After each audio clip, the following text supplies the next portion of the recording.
ஜூலை 16ஆம் தேதி அன்னைக்கு நிமிஷப்பிரியாவுக்கு ஏமன் நாட்டில் மரண தண்டனைன்னு இருந்தது. அது எப்படி ஒத்து வைச்சாங்கன்னு தள்ளி வச்சுருக்காங்க. அதுக்கு பின்னாடி ஒரு காரணம் இருக்குது. அதை தான் நம்ம என்னன்னு பார்க்க போகிறோம். கேரளாவில் இருக்க ஒரு தமிழன் வந்து நிமிஷப்பிரியாவை எப்படியாவது காப்பாற்றணும் அப்படின்னு சொல்லிட்டு உயிரோட மீட்டெடுக்கணும், ஏமனில் இருக்க நிமிஷப்பிரியாவை காப்பாற்றணும்னு சொல்லி போராடிட்டு இருக்காரு. நிமிஷப்பிரியா ஒரு அப்பாவி கிடையாது அப்படின்னு தான் சொல்கிறாங்க. இருந்தாலும் நிமிஷப்பிரியாவை பாதுகாக்கணும்னு நிறைய பேர் போராடிட்டு இருக்காங்க. அதை பற்றி தான் நம்ம இந்த வீடியோவில் முழுசாக பார்க்க போகிறோம். அது மட்டும் இல்லாமல் இந்த கலான் மஹதி அப்படிங்கிற நபர் தான் கொல்லப்பட்டார் இல்லையா, அவருடைய ஃபேமிலிக்கிட்ட போயிட்டு நிமிஷப்பிரியாவுக்கு காப்பாற்றணும், அவங்கள்ட்ட காம்ப்ரமைஸ் ஆகுங்க அப்படின்னு சொல்லிட்டு அவங்க ஃபேமிலிகிட்ட போய் பேசும்போது அப்போ அவங்க ஃபேமிலி என்ன சொல்லியிருக்காங்கன்னா, நிமிஷப்பிரியா எங்கள் வீட்டு மருமக தான், ஆனால் அவங்கள மன்னிக்கவே முடியாது அப்படின்னு ஒரு வெர்ஷனை சொல்லியிருக்காங்க. இது எல்லாத்தையும் தான் நம்ம இந்த வீடியோவில் பார்க்க போகிறோம். சரிங்களா? நிமிஷப்பிரியா பற்றி நமக்கு என்ன தெரியும்னா, அவங்க ஒரு கேரளாவை சார்ந்த ஒரு நர்ஸு. ஏமனில் ஒரு நர்ஸாக ஒர்க் பண்ணிகிட்ருக்காங்க. ஒர்க் பண்ணிட்டு இருக்கிறது மட்டும் இல்லாமல் அவங்களுடைய ஹஸ்பண்டும் அவங்களோட மகளும் ஏமனில் இருந்தாங்க. ஆனால் இப்போ அவங்க 2 பேரையும் வந்து கேரளாவுக்கு ஷிஃப்ட் பண்ணிட்டாங்க. ஏமனில் இருக்கும்போது 2015 அங்கே இருக்க மஹதிங்கிறவரால் அவரோட உதவியால் ஒரு ஹெல்த் கிளினிக் ஆரம்பிக்கணும்னு முடிவு செய்கிறாங்க. ஏன்னா ஏமனில் வந்து அந்த நாட்டில் யாராவது ஒருத்தங்க தெரிஞ்சவங்க அவங்க மூலியமாக தான் வந்து என்ன பண்ண முடியும் அப்படின்னா ஒரு கிளினிக் ஆரம்பிக்க முடியும். அந்த மாதிரி ஒரு கண்டிஷன் இருக்குது. அப்படி கிளினிக் ஆரம்பித்து அந்த மஹதி அப்படிங்கிறவர் ஒரு பார்ட்னர். அப்படி பார்ட்னராக இருந்தது மட்டும் இல்லாமல் ஒரு சில நேரங்களில் உடல் ரீதியாகவும் என்னை துன்புறுத்தினார். என்னோடய பாஸ்போர்ட்லாம் வாங்கி வச்சுக்கிட்டாரு. நண்பரோடு சேர்ந்து என்னை ஒரு சில டார்ச்சர்லாம் பண்ணார் அப்படின்னு சொல்லிட்டு இன்ஃபர்மேஷன்லாம் வந்துச்சு. ஸோ தற்காப்புக்காக தான் நான் உயிரை எடுத்தேன் அப்படின்னு சொல்லி இது வரைக்கும் அந்த வேர்ஷன்லலாம் வந்துட்டுருக்கு. இப்போது சாமுவேல் ஜெரோம் அப்படிங்கிற ஒரு நபர் என்ன சொல்கிறாருன்னா, அவர் தமிழ்நாட்டை சேர்ந்த நெய்வேலியை சேர்ந்தவர். ஏமனில் 1999 இருக்கார். ஏவியேஷன் டிபார்ட்மெண்ட்டை கன்சர்ன்டாக இருக்கார். அவங்களுடைய மனைவி ஏமனில் நர்ஸாக இருக்காங்க. அவங்களோட பையன் இங்கே தமிழ்நாட்டில் எஸ்ஆர்எம் காலேஜில் படிச்சிட்ருக்காங்க. இப்படிப்பட்ட சூழ்நிலையில் அங்கே ஏமன் நாட்டில் இந்தியர்களுக்கு யாருக்காவது பிரச்சனைனா இந்த சாமுவேல் ஜெரோம் அப்படிங்கிறவர் உதவி பண்ணுவார் அவங்களுக்கு, நம்ம நாட்டுக்காரங்களுக்கு. இந்த நபர் நிமிஷப்பிரியாவுக்கு 2017 மரண தண்டனை விதிக்கப்படும் போது அந்த நர்ஸோடைய உயிரை காப்பாற்றணும் அப்படிங்கிறதுக்காக அவர் போராடிட்டுருக்காரு.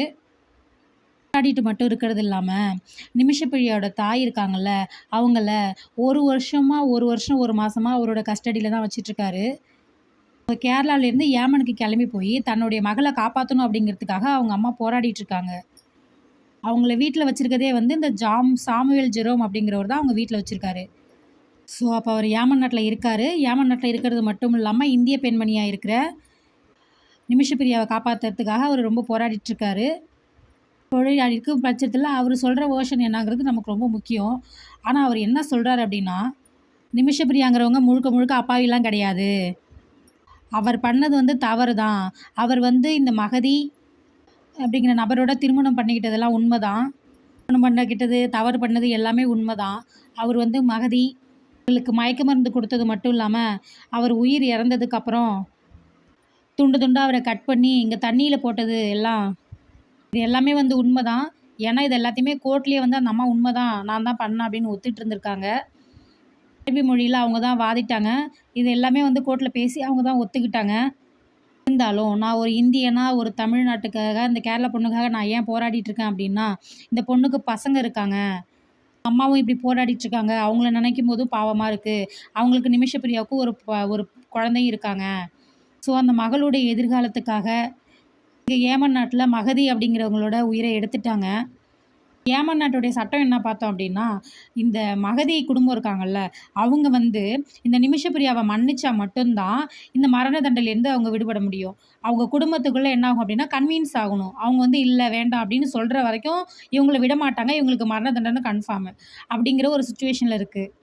சில இந்தியா மீடியா பேசுகிறது போல் நிமிஷப்பிரியா முழுக்க அப்பாவிலாம் கிடையாது. இவங்களோட டேட்டாவெலாம் எடுத்து பார்த்தோம் அப்படின்னா 2008 கேரளாவிலேருந்து நர்ஸா நிமிஷப்பிரியா வந்திருக்காங்க. 2012 டோமி தாஸ் அப்படிங்கிற ஒரு நபரோட அவருக்கு திருமணம் நடந்திருக்கு. டோமி தாமஸ் அப்படிங்கிறவரும் ஏமன் போயிருக்காரு. அவங்களுக்கு ஒரு குழந்தையும் பிறந்திருக்கு, அதாவது ஒரு மகளும் இருக்காங்க அவங்களுக்கு. ஏமனில் ஒரு சில உள்நாட்டு பிரச்சனை கலவரங்கள்லாம் ஏற்படும் போது டோமி தாஸும் அவரது மகளும் மட்டும் இங்கே கேரளாவுக்கே வந்துடுறாங்க.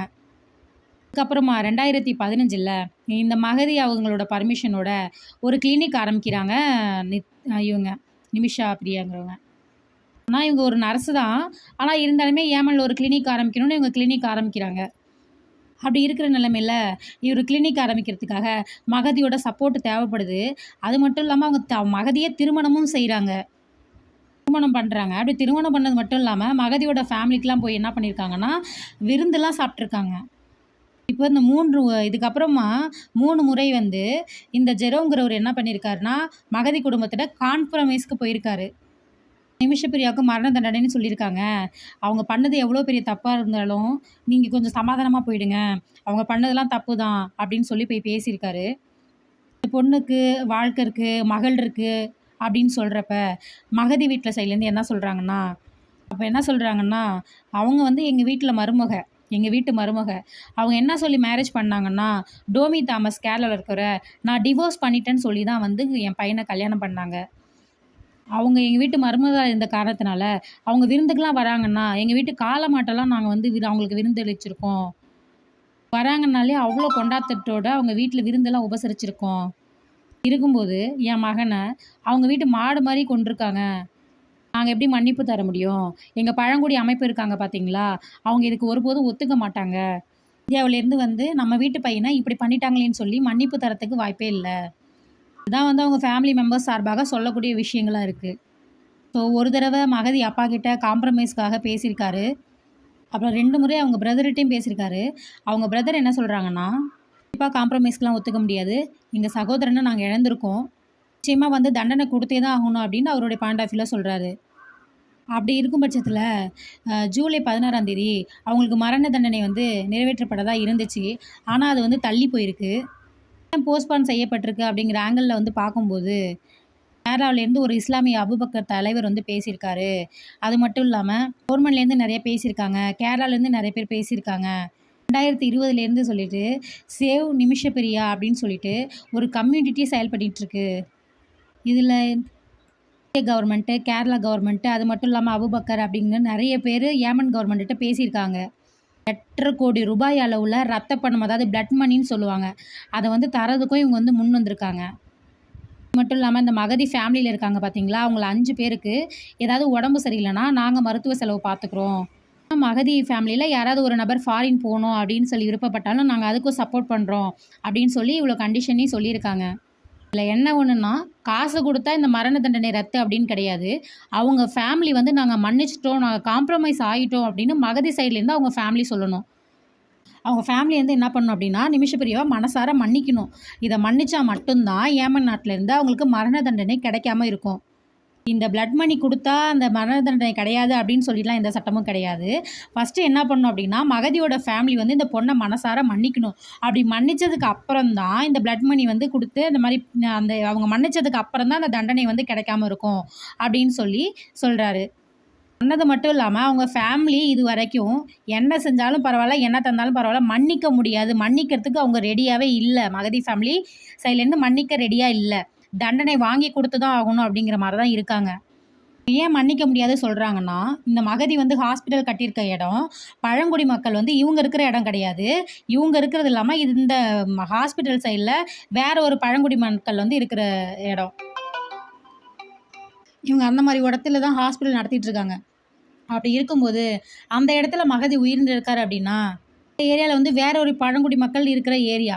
அந்த ஏரியால உயிரிழந்திருக்காரு அப்படின்னா, அப்படி இருக்கும்போது அங்க இருக்கிற பழங்குடி மக்கள் தான் உயிர் எடுத்துட்டாங்களோ அப்படின்னு சொல்லி 2 பழங்குடியின மக்களுக்கும் இடையில சண்டை வந்துரும்.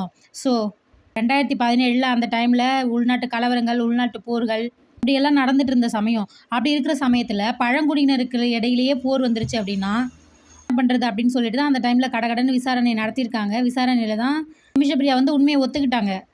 நான் தான் வந்து மகதிய கொலை பண்ணேன் அப்படிங்கிற விஷயத்த இவங்களே ஒத்துக்கிட்டு இருந்திருக்காங்க. ஸோ அந்த நேரத்தில தான் இவங்க வந்து பிடிபட்டுருக்காங்க.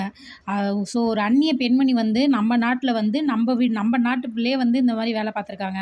வேற ஒரு நாட்டிலேருந்து வந்து நம்ம ஏமன் நாட்ல இருக்க ஒரு பையனையோ, ஒரு பொண்ணையோ கொன்னுட்டாங்க அப்படின்னா மரண தண்டனை தான். அந்த மரண தண்டனை எப்படி இருக்கும் அப்படின்னா, பொதுமக்கள் கூடியிருக்கிற வேளையில தூக்கு தண்டனையா நடக்குமா அப்படின்னு கேட்டிங்கன்னா, ஏமன் நாட்ல எப்படி அவங்க வந்து ஏமன் நாட்டு மக்கள் வந்து இவங்க தான் குற்றவாளி அப்படின்னு முடிவு பண்ணிட்டாங்கன்னா என்ன பண்ணுவாங்கன்னா, ரோடு பொதுமக்கள்லாம் கூடியிருக்கிற இடத்துல நடு ரோட்டில் வந்து படுக்க வச்சு முதுகு பக்கமாக இதயத்துக்கு நேராக கன் வச்சு சுடுவாங்க. ஒரு 4 முறை சுடுவாங்க. அப்படி இருக்கிற நிலையில் இந்த நிமிஷப்பிரியாவோட கேஸ் வந்து இந்தியா மட்டுமல்ல, ஏமன் முழுவதும் பேசப்பட்ட ஒரு கேஸாக இருக்குது. இருக்கும்போது இவங்களுக்கு ஜூலை 16 பொது இடத்துல கன்மேன் ஷூட் பண்ணுவாங்க அப்படின்னா, ஏரியா இருக்கா பார்த்தீங்களா, 2 ஏரியா பழங்குடி மக்கள் இருக்காங்கல்ல, அவங்க 2 பேரும் சாரையாக வந்து அந்த இடத்துல இறங்குவாங்க. 16ஆம் தேதி கூட்டம் கூட்டமாக வந்து அவங்க இறங்கிட்டாங்க அப்படின்னா, அவங்களுக்குள்ள எதுவும் பிரச்சனை ஏற்பட்டுறக்கூடாது அப்படிங்கிறதுனால இந்த தண்டனையை தள்ளி வச்சிருக்காங்கன்னு சொல்லப்படுது. ஏன்னா இன்னைக்கு வரைக்கும் இப்போ வரைக்குமே அந்த மகதியோட ஃபேமிலி வந்து காம்ப்ரமைஸ் ஆகலை அப்படின்ற ஒரு விஷயம் தான் தெரிய வருது. இதில் இன்னொரு விஷயம் என்னன்னா, ஏமன் ஏமன் நாட்டில் இந்தியர்களுக்கு எந்த இதில் கிடைக்குது அப்படின்னு பார்த்தோம்னா, அவங்களுக்கு தொழில்துறையை பொறுத்த வரைக்கும் ரொம்ப ஹை லெவல் பொசிஷன்லாம் கொடுத்துருக்காங்க. லோ லெவல்லாம் இல்லை, ரொம்ப ஹை லெவல்லையும் கொடுத்துருக்காங்களாமா. ஸோ அவங்க எல்லாருமே மதிக்கிறாங்க. நிறைய பேர் பார்த்தோம்னா மிடில் லெவல் ப்ரொஃபைலில் இருந்திருக்காங்க. மட்டும் இல்லாமல் இந்தியர்களுக்கு ஏமனில் ஒரு மிகப்பெரிய ரெஸ்பெக்ட் இருக்குதாமா. இந்தியர்கள் வராங்கன்னா கரெக்டாக இருப்பாங்க, கரெக்டாக ஒர்க் பண்ணுவாங்க அப்படிங்கிற நேம் அங்கே வந்து ஏமன் நாட்டில் இருக்குதாமா. இந்தியாவிலேருந்து டீச்சர்ஸ் அங்கே இருந்திருக்காங்க, நர்சஸ் அண்ட் டாக்டர்ஸ் இந்த மாதிரி ஆட்கள்லாம் நிறைய பேர் ஏமனில் இருந்திருக்காங்க. தலைவர்கள் போஸ்ட்லேயும் அதுமாதிரி நிறைய பேர் இருந்திருக்காங்க. இப்போ ரொம்ப குறைவாக இருந்தாலும் 2015க்கு முன்னாடி நிறைய பேர் இருந்திருக்காங்க. இப்போதைக்கு வரைக்குமே இந்தியன் டீச்சர்ஸ்னாலே ஏமனில் ஒரு ரெஸ்பெக்ட் இருக்குது. ஸோ இந்தியர்களுக்கு ஏமனில் ஒரு மிகப்பெரிய மரியாதை கொடுக்கப்படுது. அது மட்டும் இல்லாமல் இந்தியன் அரசுக்கும் ஏமன் அரசுக்கும் ஒரு நல்ல சுமூகமான உறவு இருக்குன்னு சொல்கிறாங்க. காரணமாக நிமிஷப்பிரியா பண்ணது தவறாக இருந்தாலும் அவங்கள வந்து வெளியில் எடுக்கணும்னு ஒரு சில நபர்கள் அங்கேயே சொல்கிறாங்க. 2017 நிமிஷப்பிரியா உடனடியாக அரெஸ்ட் பண்ணாங்க. ஏன்னா 2 பழங்குடி மக்களுக்கு இடையில சண்டை வரக்கூடாது, ஒரு பெரிய போர் நடக்கக்கூடாது அப்படிங்கிறதுனால நிமிஷப்பிரியாவை உடனே கஸ்டடி எடுத்தாங்க. மட்டும் இல்லாமல் நிமிஷப்பிரியாவே வந்து எல்லாத்தையுமே ஒத்துக்கிட்டாங்க. அதை ஒத்துக்கிட்டதுக்கு அப்புறம் தான் அவங்களுக்கு மரண தண்டனை கொடுத்தாங்க. பொது இடத்துல அந்த மாதிரி கன் ஷூட் பண்ணும்போது அந்த மக்களுக்குள்ள ஏதாவது பிரச்சனை வந்துடும் அப்படிங்கிறதுனால தள்ளி வச்சுருக்காங்க. இருந்தாலும் பெரிய தவறு பண்ணிட்டாங்க. இருந்தாலும் அவங்களுக்கு ஒரு மகள் இருக்காங்க, ஒரு ஃபேமிலி இருக்காங்க. அப்புறமாக அவங்களை மன்னித்து விடுங்கள் அப்படின்னு சொல்லிட்டு அப்துல் மாலிக்குங்கிறவர் அவங்க ஃபேமிலிகிட்ட வந்து காம்ப்ரமைஸ் பேசிகிட்டு இருக்காங்களாமா. அவங்க என்ன சொல்கிறாங்கன்னா, அவங்கள எப்படியாவது பாதுகாக்கணும்னு சொல்லிட்டு நிறைய முயற்சி எடுத்துகிட்ருக்காங்க. இதுதான் பிரியா அவர்களோட நிஜ வாழ்க்கையில் நடந்த சம்பவங்கள். இப்போ இவங்களை பற்றி பார்த்துட்டோம். இந்த நிமிஷப்பிரியாங்கிறவங்க யார் அப்படின்னா, ஒரு இந்திய செவிலியர். இவர் வந்து 2017ஆம் ஆண்டில் ஏமன் குடிமக்களில் ஒருவரை கொலை வழக்கில் கைது செய்யப்பட்டு மரண தண்டனை விதிக்கப்பட்டு 2018 முதல் ஏமன் மத்திய சிறைச்சாலையில் காவலில் இருக்கிறாங்க. இவங்க வாழ்க்கையை பார்த்தோன்னா, பிரியா வந்து கேரளாவோட பாலக்காட்டில் உள்ள கொல்லடெங்கோல் அங்கு வளர்ந்துருக்காங்க. அங்கு அவர் பள்ளி கல்வியை சிறப்பாக படித்தார். ஒரு உள்ளூர் தேவாலயம் அவருக்கு நிதி ரீதியாக ஆதரவளித்தது. செவிலியர் படிப்பில் ஒரு படிப்பை படிக்க அனுமதித்தது. இருப்பினும் பிரியா செவிலியர் படிப்பை தொடங்குவதற்கு முன்பு பள்ளி இறுதித் தேர்வில் தேர்ச்சி பெறாமல் பெற்றிருந்தார். இதன் காரணமாக கேரளாவில் செவிலியராக பணியாற்ற முடியவில்லை. 2008ஆம் ஆண்டில் பிரியா கேரளாவிலிருந்து ஏமனுக்கு வேலைக்காக குடிபெயர்ந்தார். ஏமனில் நாட்டின் தலைநகரான சனா அரசு நடத்தும் மருத்துவமனையில் செவிலியராக பணியாற்றினார். 2014ஆம் ஆண்டில் பிரியா தனது சொந்த மருத்துவ சிகிச்சையத்தை தொடங்க வேண்டும் என்ற நம்பிக்கையுடன் தனது வேலையை விட்டுவிட்டார். ஏமன் சட்டத்தின்படி பிரியாவுக்கு ஓர் ஏமன் வணிக பங்குதாரர் தேவைப்பட்டார். எனவே அவர் ஒரு துணிக்கடை வைத்திருந்த உள்ளூர் தொழிலதிபர் தலால் அப்டோ மகதியுடன் பேசி ஒப்புக்கொள்ள வைத்தார். 2015ஆம் ஆண்டின் தொடக்கத்தில் பிரியா 14 படுக்கைகள் கொண்ட வசதியுடன் ஒரு அல் அமன் மருத்துவ சிகிச்சையத்தை தொடங்கினார். அவரும் அவரது கணவரும் கடன் வாங்கிய பணத்துடன் இந்த நடவடிக்கையான பணத்தை திரட்டி நிதியளித்தனர். மார்ச் 2015 ஏமனில் உள்நாட்டு போர் வெடித்த பிறகு 4500 குடிமக்களையும் 1000 வெளிநாட்டினரையும் ஏமனிலிருந்து இந்தியாவுக்கு வெளியேற்றினாங்க. பிரியா தனது சிகிச்சையகத்தில் முதலீடு செய்த பணத்தை கருத்தில் கொண்டு அந்த நாட்டிலே தங்க முடிவு செஞ்சாங்க. பிரியாவோட கூற்றுப்படி பிரியா தனது வணிக கூட்டாளியான மகதியுடன் பிரச்சனைகள் ஏற்பட தொடங்கியிருக்கு. அவர் வந்து அவளிடமிருந்து பணத்தை திருடியதாகவும் அவளை உடல் ரீதியாக துன்புறுத்தியதாகவும் சில சமயங்களில் பார்த்தோம்னா தான் அவரது கணவர் என்று கூறியதாகவும் தெரிவித்துள்ளாங்க. மகதி நிமிஷாவின் கடவு சீட்டு, அதாவது இந்த பாஸ்போர்ட் இருக்குல்ல, அது மற்றும் ஆவணங்களை பறிமுதல் செய்து வைத்திருந்ததாகவும் மேலும் இந்தியாவில் உள்ள அவரது குடும்பத்தினருடன் பேசுவதை தடுத்ததாகவும் கூறப்படுது. பிரியா தனது நடத்தையை 2016ஆம் ஆண்டில் காவல்துறையிடம் தெரிவித்த போதிலும் அவர்கள் அவருக்கு உதவுவதற்கு தலையிடவில்லை. ஜூலை 2017 பிரியா தலால் அப்டோ மகதிக்கு கெட்டமின் மருந்தை செலுத்தியுள்ளார். இந்த மருந்து அதிகமானதுனால மகதி இறந்துவிட்டார். பிரியா மற்றும் அவரது வழக்கறிஞர்களின் கூற்றுப்படி மகதியை மயக்க வைக்க அவர் திட்டமிட்டதாகவும் அவர் மயங்கியிருக்கும் நிலையில் தனது கடவுச்சீட்டு மற்றும் பிற ஆவணங்களை அவரது கட்டுப்பாட்டில் இருந்து மீட்டெடுக்க முடிந்ததாகவும் தெரிகிறது. மகதி இறந்த பிறகு பிரியா மற்றொரு செவிலியரை உதவிக்க கூற்றிருக்காங்க. அப்போ மகதி என்ன சொல்லியிருக்காங்கன்னா, உடலை வெட்டி ஒரு நீர் தொட்டியில் மூழ்க வச்சிருக்காங்க. மகதியோட உடலை வெட்டி என்ன பண்ணிட்டாங்கன்னா நீர் தொட்டியில் மூழ்க வச்சிருக்காங்க. பிரியா ஆகஸ்ட் 2017 சவுதி அரேபியாவுடனான ஏமன் எல்லைக்கு அருகே கைது செய்யப்பட்டார். அந்த நேரத்தில் செய்தி ஊடகங்கள் இருவரும் திருமணம் செய்து கொண்டதாக பொய்யாக செய்தி வெளியிட்டாங்க. அவரது கூட்டாளியும் கைது செய்யப்பட்டு ஆயுள் தண்டனை விதிக்கப்பட்டார். 2018ஆம் ஆண்டில் மகதியின் கொலைக்கு பிரியா விசாரிக்கப்பட்டு குற்றவாளி என நிரூபிக்கப்பட்டு மரண தண்டனை விதிக்கப்பட்டது. இந்த இந்திய உச்ச நீதிமன்ற வழக்கறிஞர் KR சுபாஷ் சந்திரனின் கூற்றுப்படி பிரியாவின் வழக்கு விசாரணை முற்றிலும் அரபு மொழியில் நடைபெற்றது. அந்த விசாரணையின் போது பிரியா பேசவில்லை. மேலும் அவருக்கு வழக்கறிஞரோ வழங்கப்படவில்லை. சந்திரனும் பிரியாவின் பிற ஆதரவாளர்களும் இந்த காரணிகளால் மீண்டும் விசாரணைக்கான கோரிக்கையை விடுத்துள்ளனர். ஜூன் 2018 பிரியா அல்பைடா சிறையில் இருந்து சனாவில் உள்ள சிறைக்கு மாற்றப்பட்டார். 2020ஆம் ஆண்டில் பிரியா மீண்டும் முயற்சிக்கப்பட்டார். அதே முடிவு. அந்த ஆண்டு பிரியாவின் உறவினர்கள் மற்றும் பிற ஆதரவாளர்களால் நிமிஷா பிரியா சர்வதேச நடவடிக்கை குழு உருவாக்கியிருக்காங்க. அது உருவானதிலிருந்து பிரியாவோட விடுதலைக்காக பேச்சுவார்த்தை நடத்த குழு பணியாற்றியுள்ளது. சிறையில் இருந்தபோது பிரியா தனது சக பெண் கைதிகளுடன் பிணைப்பை ஏற்படுத்தியிருக்காங்க. அவங்க என்ன சொல்லியிருக்காங்கன்னா, நிமிஷா பிரியாவிற்கு சாத்தியமான விடுதலையை ஆதரித்திருக்காங்க. நவம்பர் 2023 ஏமனின் உச்ச நீதித்துறை சபை பிரியாவின் மேல்முறையீட்டை நிராகரித்தது. ஏப்ரல் 2024 பிரியாவின் தாய், கணவர் மற்றும் மகள் ஏமனுக்கு செல்ல முடிந்தது. பிரியாவை சந்திக்கவும் மகதியின் குடும்பத்தினருடன் பேசி அவரை விடுவிக்கவும் திட்டமிட்டனர். 2017ஆம் ஆண்டில் சிறப்பு அனுமதி இல்லாமல் குடிமக்கள் ஏமனுக்கு பயணிக்க இந்தியா தடை விதித்ததால் மூவரும் இதற்கு முன்பு ஏமனுக்கு செல்ல முடியல. பிரியாவும் அவரது தாயும் ஏப்ரல் 2024 சந்திக்க முடிஞ்சது. பிரியாவோட விடுதலைக்காக வக்கீல்கள் பணம் திரட்ட உழைத்து மகதியின் விடுதலைக்கு பதிலாக அவரது குடும்பத்திற்கு வழங்குகிறார்கள். ஜூன் 2024 பிரியாவோட விடுதலைக்காக $40,000 அமெரிக்க திரட்டப்பட்டன. அதில் பாதி சனாவில் உள்ள இந்தியா தூதரகத்துக்கு மாற்றப்பட்டது. பேச்சுவார்த்தைகள் 2024 செப்டம்பர் மாதத்துக்கு பிறகு நிறுத்தப்பட்டுச்சு.